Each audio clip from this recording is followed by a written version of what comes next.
தற்போது நம்ம எந்த சிவாலயத்தை நம்ம பார்க்க போறோம் அப்படின்னா திரு கடம்பேஸ்வரர் ஆலயம்.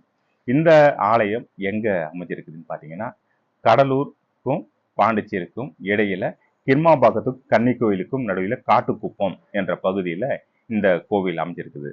இந்த கோவில் வந்து பார்த்தீங்கன்னா இந்த காட்டுக்குப்பம் இண்டஸ்ட்ரியல் ஏரியாவுக்கு எதிர்த்த மாதிரி ஒரு லேக்கு, ஒரு நீர் சூழ்ந்த பகுதியில இந்த அமைஞ்சிருக்குது. இந்த கோவிலோட சிறப்பு என்ன அப்படின்னு பார்த்தீங்கன்னா, இது வந்து நெல் விளையக்கூடிய ஒரு பகுதியாக ஒரு விவசாயி அவருடைய வயல்ல தான் இந்த லிங்கம் ஃபர்ஸ்ட் அவருக்கு ஒரு 12 ஆண்டுகளுக்கு முந்தைய காலத்துல அவர் பயிர் இந்த பகுதியில இந்த லிங்கம் கீழே பூமியிலிருந்து மேல வருவதாக அவர் குறிப்பிட்டிருந்தார். அது வந்து சுயம்பாகவும் சிறிதாக மேல தெரியுறதாக அவருக்கு தெரிஞ்சது. அது ஏதோ பாறை மாதிரி இருந்ததுனால அவர் வந்து பெருசா கண்டுக்கல அந்த வயல் இருக்கும்போது. அந்த வயல் வந்து இருக்க இருக்க அவர் வந்து பாத்தீங்கன்னா மேல வந்து கீழே இருந்து மேல் நோக்கி வருவதாக அவர் என்ன பண்றாரு சந்தேகப்பட்டு அந்த பூமியை வந்து அவர் நோண்டுறாரு. நோண்டும் போது அது லிங்கம் மாதிரியான அந்த வடிவம் தெரியுது. அவருக்கு இருக்க இருக்க அதை பெரிசா பள்ளம் நோண்டி அதை பார்க்கும்போது அது வந்து ஃபுல்லாவே இந்த வயல் இருந்தாலே இந்த நீர் சூழ்ந்த பகுதியாக தான் இருக்கும். அவருக்கு இருக்க இருக்க பார்த்தீங்கன்னா நீர் ஊற்று அதிகமாகுது. இந்த லிங்கமும் அவர் நோண்டும் போதெல்லாம் இது ஒரு பெருசா அவர் யாருக்கிட்டையும் இதை வந்து பத்தியா பேசிக்கல. ஏன்னா இங்க லிங்கம் இருக்குதுன்றதை யாரும் நம்ப மாட்டாங்க. இது இந்த இடத்துல எங்க இருக்க போகுது அப்படின்ட்டு. அவர் வந்து பாத்தீங்கன்னா சிறிது சிறிதா மேல வரும்போது அவருக்கு சந்தேகப்பட்டு அந்த இடத்த பெருசா பள்ளம் நோடுறாரு. பள்ளம் நோண்டும் போது இங்க வந்து சுயம்பு லிங்கமாக அது வளர்ந்து வருவதாக அவருக்கு பார்க்கிறாரு. பார்த்த பிறகுதான் இது கோவிலுடைய பேர் வந்து அப்பதான் வைக்கிறார், திரு கடம்பேஸ்வரர் ஆலயம். இன்னைக்கு நாங்க ஒரு 10 ஆண்டுகளுக்கு முந்தைய இந்த கோயில் வந்து ஆரம்பத்துல இந்த இடத்த நாங்க வந்திருக்கோம். இப்ப வழி வந்து இந்த சைடு வந்திருக்கோம். ஆனா வந்து கிழக்கு பக்கமா அந்த சைடு இதுக்கு வழி இருந்தது அப்ப நாங்க வரும்போது. இப்ப வழி வந்து அந்த பக்கம் வழி வந்து இப்ப கிடையாது. இப்ப இந்த சைடு அவருக்கு வழி இடம் வாங்கி இந்த பக்கம் வழி அவங்க அமைச்சிருக்கிறாங்க. இப்ப இந்த புதுவையையும் சுற்றியும் சரிங்க, தமிழக பகுதியிலும் இது மாதிரி நீருக்குள் அமைஞ்சிருக்கக்கூடிய சிவாலயத்தை நீங்க பார்ப்பது மிகவும் அரிதான ஒரு நிகழ்வாக தான் எங்களுக்கு தோன்றுகிறது. நாங்க எத்தனையோ சிவாலயம் பார்த்திருக்கோம். இவ்வளவு அற்புதமான ஒரு சிவலிங்கத்தை நீங்க பார்ப்பது மிகவும் அரியுது. நீங்க இங்கிருந்து மேல ஒரு பிரிட்ஜ் மாதிரி ஒரு மாதிரி மேல சென்று கீழே இங்கிருந்து பார்க்கும்போது அவ்வளவு அற்புதமான ஒரு தோட்டத்தை நீங்க பார்க்க முடியும். இங்க வந்து அந்த கோவிலை சுத்தியும் நீராக சூழ்ந்திருக்கும். இதுல மீன்கள்லாம் அதுல வந்து இருக்கக்கூடிய அபூர்வமான ஒரு அந்த அழகான ஒரு காட்சியை கிடைப்பதற்கு மிகவும் உங்களுக்கு கொடுத்து வச்சதுக்கு தான் தோணும். இது வந்து உங்களுக்கு வாய்ப்புகள் கிடைக்கும் போது நீங்க புதுச்சேரிக்கு சென்றீர்கள் என்றால் இங்க கிருமாம்பக்கத்தில் இருக்கிற பகுதியில இதை நீங்க பார்க்கறதுக்கு அவ்வளோ அற்புதமான ஒரு தெய்வீக ஒரு அம்சத்தோடு நீங்க ஒரு சிவலிங்கத்தை நீங்க பார்ப்பது மிகவும் அரிது. இங்க இருந்து மேல இருந்து நம்ம பார்க்குறோம் எவ்வளவு நீருக்கு அடியில நம்ம அந்த சிவலிங்கத்தை நம்ம கீழே போய் நம்ம பார்க்க போறோம்.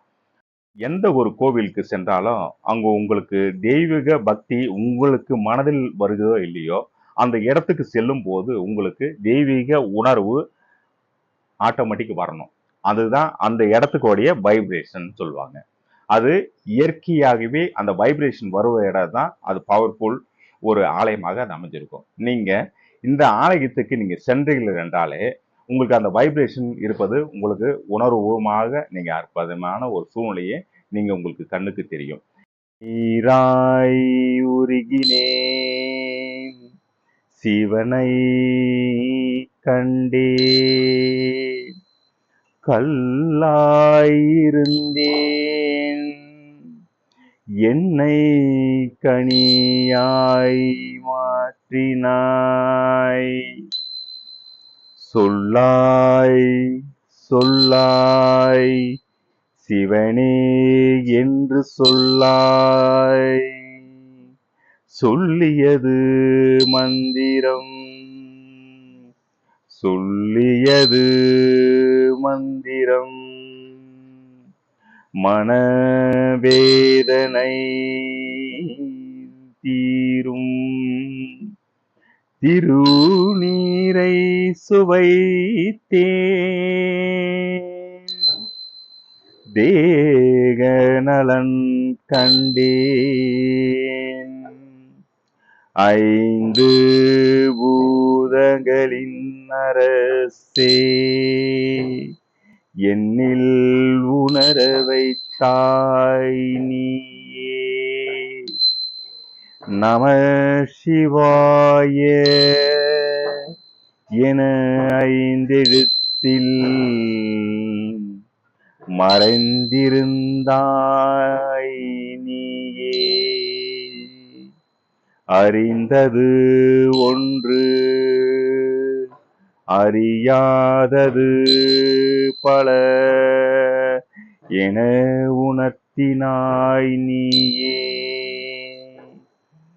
இமயத்தில் காண வந்தேன் உன்னை என்னில் இருக்கின்றேன் நான் என உணர்த்தினாய் நீயே.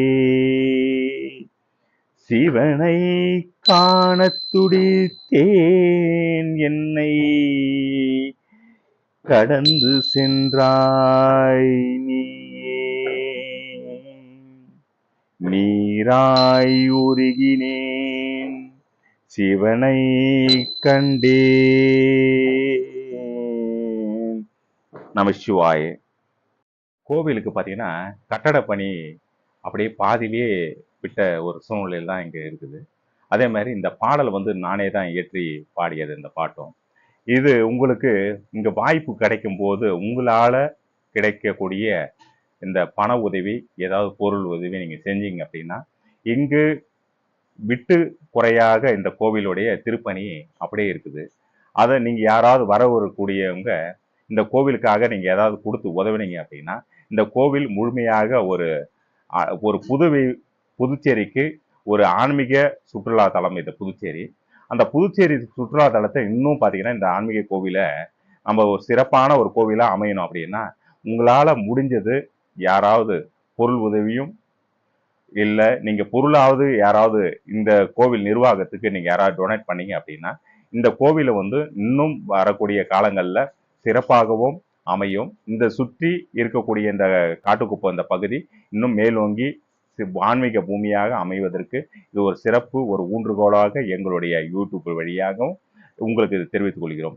இங்கே வந்து பார்த்தீங்கன்னா இது மற்ற காலங்களில் இங்கே வந்து அன்னதானமும் இங்கே கொடுக்குறாங்க. பௌர்ணமி காலங்களில் இங்கே சிறப்பாக இங்கே அவர் ஆன்மீக தொண்டு செயல்பட்டு கொண்டு வருகிறார். அவர் வந்து இது சொந்த பணத்துலேருந்து தான் இந்த பூஜைக்கு செய்ய தேவையானது அனைத்தையுமே அவர் சேர்த்துக்கிட்டு வர்றாரு. அந்த விவசாயியாக இருந்தாலும் அது ஆன்மீகம் மேலே அவர் இருக்கும். ஏன்னா அவர் வயலில் இது கிடைச்சதுனால தான் அவர் செய்யக்கூடிய சூழ்நிலை அவர் இருக்கார். அதனால் முடிஞ்ச அளவுக்கு நமக்கு சிவனுக்கு செய்யக்கூடிய தொண்டு நமக்கு சிறப்பான வாழ்வில் அமையும் என்ற ஒரு நல்ல எண்ணத்தில் நாங்களும் இதை குறிப்பிடுறோம். இந்த பகுதி வந்து பார்த்தீங்கன்னா பாவூரில் இந்த இடத்திற்கும் இந்த கோவிலுக்கும் பகுதியை தெற்கு பார்த்து இருக்கக்கூடிய பகுதி. இது வந்து பாவூருக்கு போகிற வழியில் இந்த நீரோடை. இது வந்து மழை காலங்களில் மட்டும்தான் இது மாதிரியான இங்கே ஒரு நீர் அந்த அருவி அழகாக போகிற மாதிரியான அந்த காணொலி இது. நாங்கள் அந்த கோவிலுக்கு போகக்கூடிய வழியில் இந்த பாவூரில் நாங்கள் எடுத்த வீடியோ. ஏன்னா நீங்கள் அங்கே இந்த கோவிலுக்கு போகும்போது என்னடா இந்த வீடியோவில் இந்த மாதிரி ஒரு காட்சி நாங்கள் அதில் பார்த்தோம் இல்லைன்ற கூட உங்களுக்கு தோன்றிடக்கூடாதுன்றதுக்காக தான் நாங்கள் இதை குறிப்பிடுறோம். இது பாவூருக்கு கன்னிக்கோயிலிருந்து பாவூருக்கு போகிற வழியில் இந்த பகுதி அமைஞ்சிருக்கிறது. இது வந்து அழகான ஒரு சூழ்நிலை. இது சுற்றியும் பகுதியில் நீர் சூழ்ந்த ஒரு பகுதியாக இருந்தாலும் குளிர்ச்சியான ஒரு பகுதி. அதே மாதிரி உங்களால் முடிஞ்சது இந்த திருக்கடம்பேஸ்வரர் ஆலயத்திற்கு சென்று உங்கள் சிறப்பான வாழ்வை மேல் மேலும் உழங்க. நமசிவாய வாழ்க நாதன்தான்.